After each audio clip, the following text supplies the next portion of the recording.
বিজয়ের ৫৫ বছরেও দুর্নীতি, শোষণ এবং বৈষম্যহীন দেশ গড়ার যে স্বপ্ন সেটি অধরাই রয়ে গেছে। তাই জাতীয় স্মৃতিসৌধে শ্রদ্ধা জানাতে আসা মানুষজনরা বললেন যে আর কতদিন এই ঐক্যের সংকটে ভুগবে পুরো জাতি। খুব বেশি দেরি হয়ে যাওয়ার আগেই বাংলাদেশ প্রশ্নে সবাইকে এক থাকার আহ্বান তাদের। আরএফএল গিজার মানে চটজলদি পানি গরম, বিদ্যুৎ বিল 20% কম। আরএফএল গিজার, উষ্ণ পানির পরশ।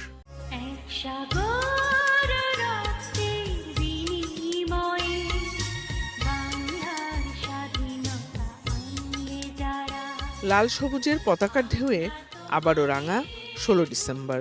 রক্তের দামে অর্জিত স্বাধীনতা, সার্বভৌমত্ব প্রাপ্তির বীরত্ব গাথা, জাতির সূর্য সন্তানদের আত্মত্যাগে গৌরবোজ্জ্বল বিজয়ের দিন। পৌষের প্রথম প্রহরে ভোরের আলো ফোটার সাথে সাথে স্মৃতির মিনারে মানুষের ঢল। বিনম্র শ্রদ্ধায় জাতি স্মরণ করছে তার সূর্য সন্তানদের।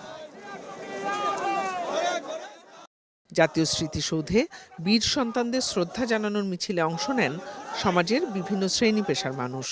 শ্রদ্ধার ভালোবাসার ফুলে ফুলে সিক্ত হয় স্মৃতিসৌধের শহীদ বেদি। ৭১-এর বীর শহীদদের সম্মান জানানো হয় বিভিন্ন রাজনৈতিক দল, সামাজিক সাংস্কৃতিক সংগঠন, শিক্ষা প্রতিষ্ঠানের পক্ষ থেকে। স্বাধীনতা যাদের জন্যে, সেই সাধারণ মানুষের ঘরে ঘরে স্বাধীনতা পৌঁছে নাই। স্বাধীনতা যার জন্যে, সেই স্বাধীনতার মর্যাদা এখনো হয় নাই। শাসকরা জনগণের সকল অধিকার কেড়ে নেওয়ার একটা অধিকার পেয়ে গেছে। এই রকম এককেন্দ্রিক চূড়ান্ত একচেটিয়া ক্ষমতার কারণে আমাদের দেশে গণতান্ত্রিক ব্যবস্থা দাঁড়ায়নি। ৭১কে ছাড়া কোনো রাজনৈতিক আদর্শ হতে পারে না।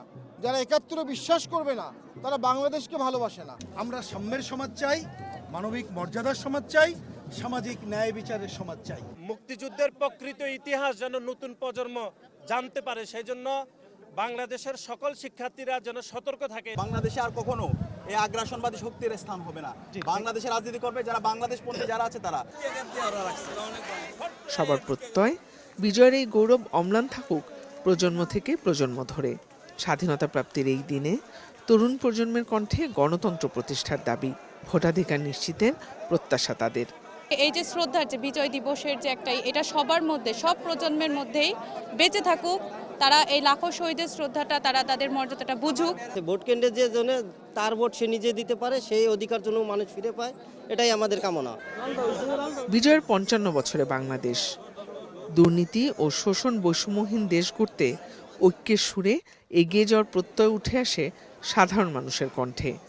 বিজয়ের ৫৪ বছরে দাঁড়িয়ে সাধারণ মানুষের প্রত্যাশা কেবল অতীত স্মরণ নয়, বরং তার চেতনার আলোয় একটি সুষ্ঠু নিরপেক্ষ নির্বাচন আর গণতান্ত্রিক অধিকার পূর্ণ নিশ্চিত করা।